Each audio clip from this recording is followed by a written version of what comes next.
Today I will be revisiting my Scribble Spritz Watercolor Technique and then creating a grungy watercolor background with multicolored splatters.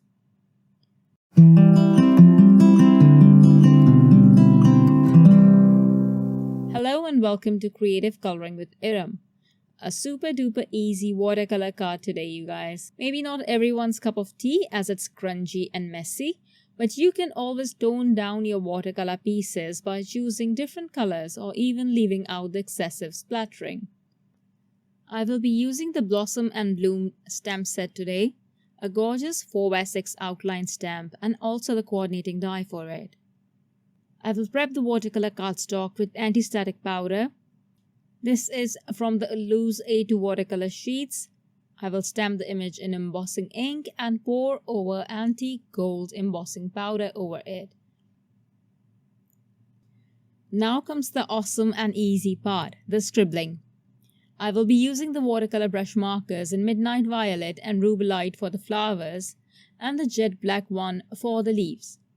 If you have watched my previous videos where I have covered this technique, you know what I will do and say.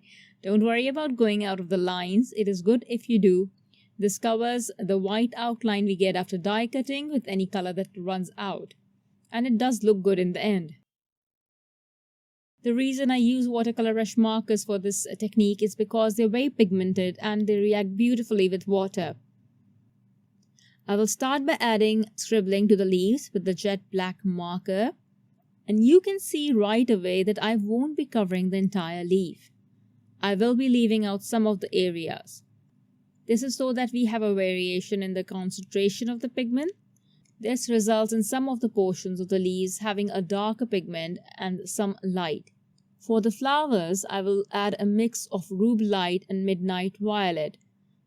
First, I'll add Rubelite and then I will add Midnight Violet. You can also just use one color or more of one and less of the other. Your choice.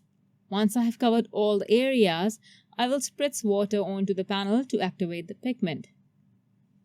Now I usually leave this to air dry. You will get the best results if you let it air dry. But if you are in a hurry, you may use your heat tool. But the result is going to be a tad different. It's not going to be like if you would leave it to air dry. And I also wanted to show you the difference between the leaves and the flowers. If you notice, I did leave a bit of space in the leaves, but I didn't do that for the petals because the petals are tinier. I have a smaller space there. I should have added a little less pigment, but I wanted to show you how to get full coverage as well. Now this image has dried and you can see we have some white uncolored areas on the leaves, but no texture on the flowers.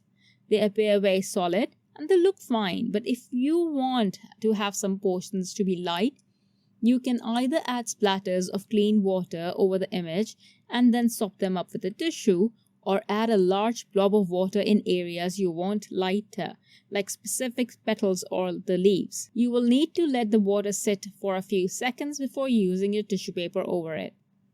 As you can see here, I am applying water to this area and I will let it just sit for a few seconds and then pick it up with my tissue paper. And you can see that the area has lightened considerably.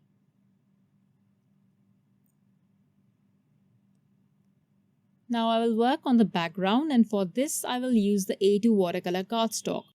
You can see that the image looks great even on plain white cardstock, so if you are more into clean and simple cards, you can stop here. But I wanted to get messy and inky, so first I will apply water to the panel and add a light color wash using the jet black pigment.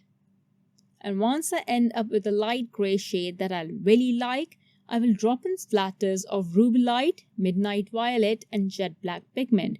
Please note that these splatters, these pigments are going to be very diluted as to not appear super bold and prominent, but just add a bit of character to the background. I'm doing this while the panel is still wet so that once I'm happy with the look, I will move on to the next step. Again, you can stop over here and use this background that is not massively overworked. I mean, it is messy, but really not as grungy as the final result is going to be. Now I will apply a darker jet black pigment By the way, this panel is still wet, so it's easier for me to move the color around, and I won't get away prominent drips at this point, as I usually do when I watercolor. They will bloom because of the wet cardstock, so be careful if you are adding the drips, and if you want them to be super prominent, so make sure you dry the panel first, the first layer of color that you've already added on there. Dry that and then add the drips. I would suggest not drying the panel so that the drips become part of the background. Once the darker pigment is on there, I will go back in to add some diluted ruby light splatters on the wet cardstock, because most of my previous ones look a little bit more muted now. And then I will use my heat tool to dry the panel. Once done, I will add some diluted black splatters and then some more diluted black splatters. If you don't like splatters, you can stop at this point, but I did this step a couple of times. I will dry the panel completely and then add more black splatters, and this time these are going to be super prominent because I'm using the Essential 12-pan set. Once dried, I will adhere the image with foam tape and just pop a heat embossed sentiment. And my card is done. You can color multiple images in this way and set them aside to use on your projects or plain card bases if you're in a hurry to send a card to a friend. The drying time is the only thing that takes time in this, but other than that, the coloring aspect is super fast and also really fun. A lot of people worry about color mixing and creating mud using Scribble Spritz technique. I have never really given much thought to it because I never overwork the image. I do not heat set it, I let it air dry, so that also helps in not mixing the colors forcefully, which you might get if you use a heat tool, as the pressure of the air from the heat tool will mix the colors. I always say you can include your children when you are doing this kind of watercoloring. So I hope you liked my card. Thank you everyone for watching. Bye!